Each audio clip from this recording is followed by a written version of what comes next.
Hi friends, welcome back. Today we're going to be doing makeup and books. So the book I'm talking about today is going to be Halloween Tree by Ray Bradbury.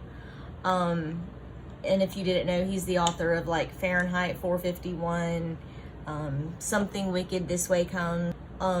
He's a very prolific writer, 60s, 70s, I want to say. But the Halloween Tree is a classic Halloween adventure book. I won't say it's spooky, but I won't say it's not spooky. It just depends on like your spook level. But in the book is about a group of boys on Halloween night.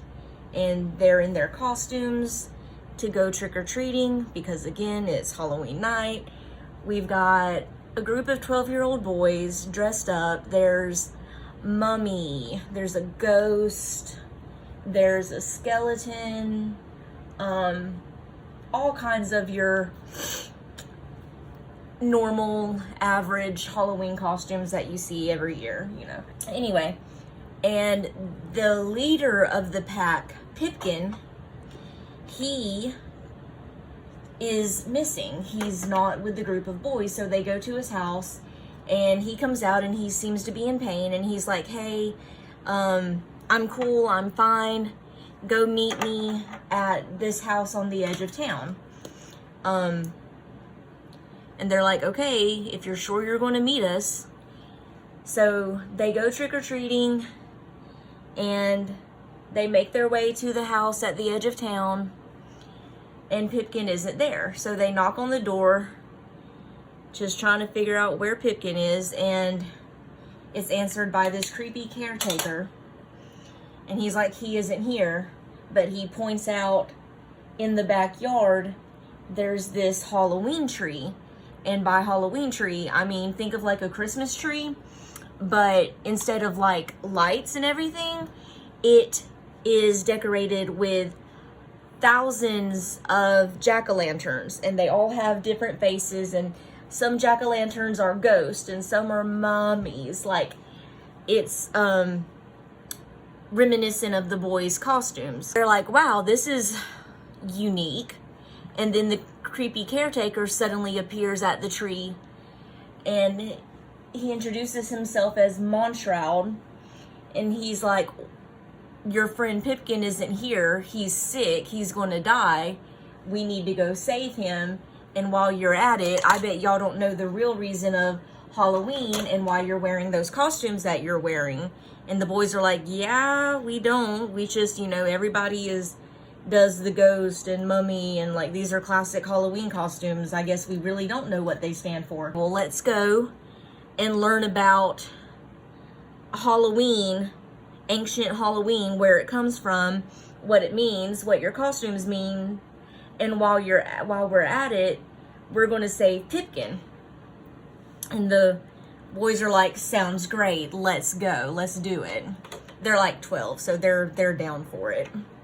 The first place they go is ancient Egypt, which is where they learn, of course, about mummification and why they did it and how they did it. And the boy dressed as a mummy is like, wow, like, this is really cool. I didn't know I was, you know, something that was so special.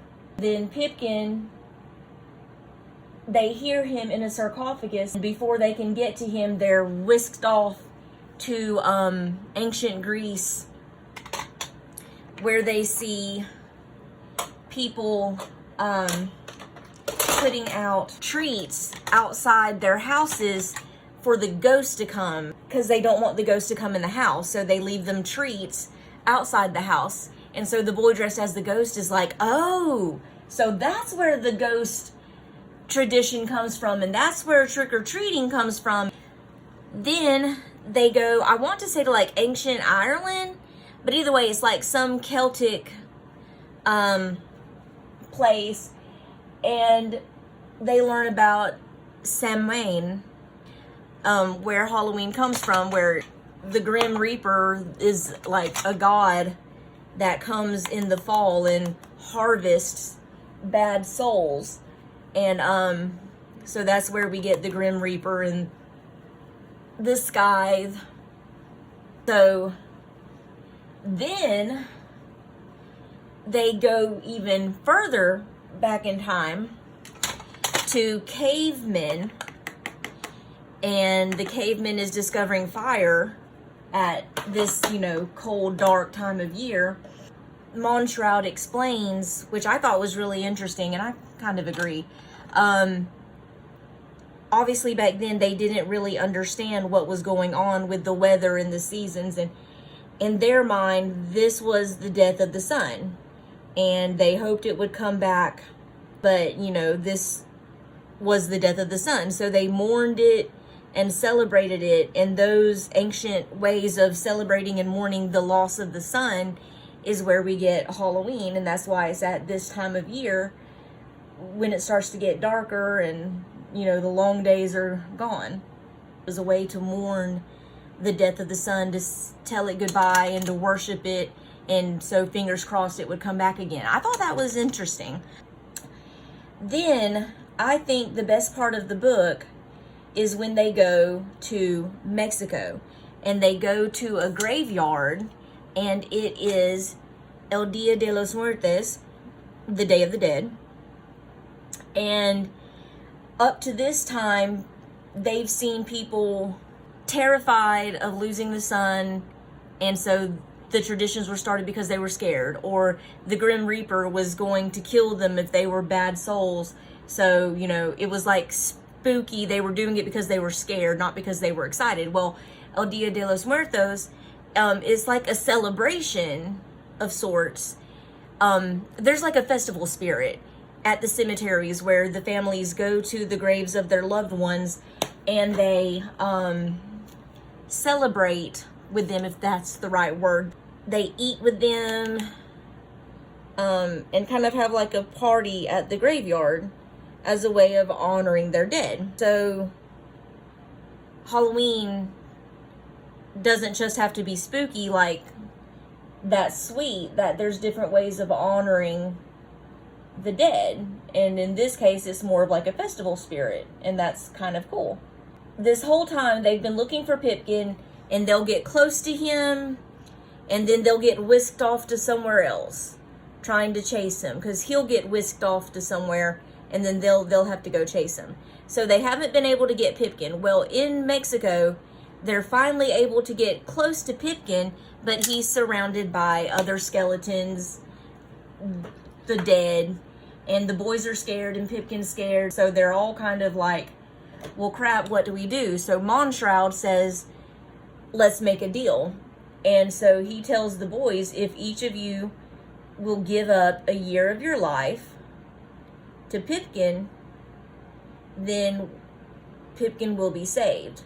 The boys think about it and they're like, well, we love Pipkin, we want Pipkin, we'll save Pipkin, we'll give up a year of our lives for Pipkin. Again, he's the all-American boy and they love him.